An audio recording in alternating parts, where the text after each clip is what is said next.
Good morning.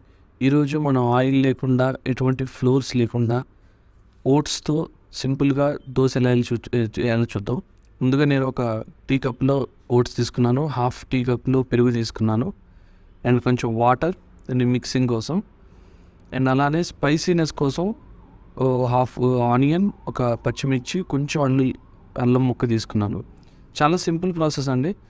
మనం mixer జార్లో ఏదైతే మనం ఓట్స్ తీసుకున్నామో ఆ ఓట్స్ని ఆ మిక్సర్ జార్లో వేసి అండ్ పెరుగు ఇంగ్రీడియంట్స్ ఏదైతే మనం తీసుకున్నామో పెరుగు కలపాలి.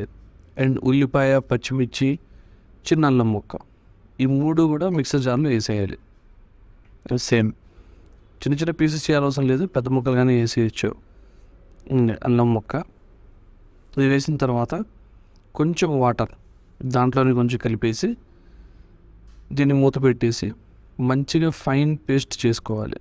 చూసారా, ఇప్పుడు వీడియోలో చూస్తున్నట్టు ఈ రకంగా పేస్ట్ చేసుకోండి. ఒకవేళ మీ కన్సిస్టెన్సీ కనుక కరెక్ట్గా అవ్వకపోతే కొంచెం వాటర్ చేసుకొని తిన్నగా కానీ చేసుకోవచ్చు.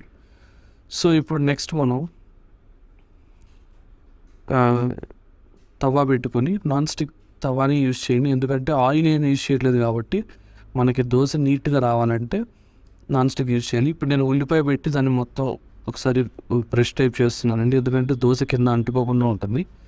సో ఇప్పుడు నేను ఏదైతే బ్యాటర్ మనం రెడీ చేసుకున్నానో దాంట్లో సగం బ్యాటర్ తవా మీద వేసి దీన్ని మామూలు దోశలాగా గట్టిగా స్ప్రెడ్ చేయకూడదు, జస్ట్ లైట్గా స్పూన్తో స్ప్రెడ్ చేయాలి. సో నీకు ఇక్కడ వీడియోలో చూస్తున్నట్టుగా లైట్గా స్ప్రెడ్ చేయండి. నేను ఇక్కడ ఆయిల్ ఒక్క చుక్క కూడా యూజ్ చేయట్లేదు, ఓన్లీ ఓట్స్ తోని చేస్తున్నాను, ఎక్కడ ఆయిల్ యూజ్ చేయట్లేదు. చూసారా, కొంచెం కొత్తిమీర కూడా స్ప్రింకిల్ చేశాను. ఇప్పుడు ఒక సైడ్ బాగా కాలిన తర్వాత సెకండ్ సైడ్ ఫ్లిప్ చేయండి. సెకండ్ సైడ్ కూడా బాగా కాలనివ్వండి.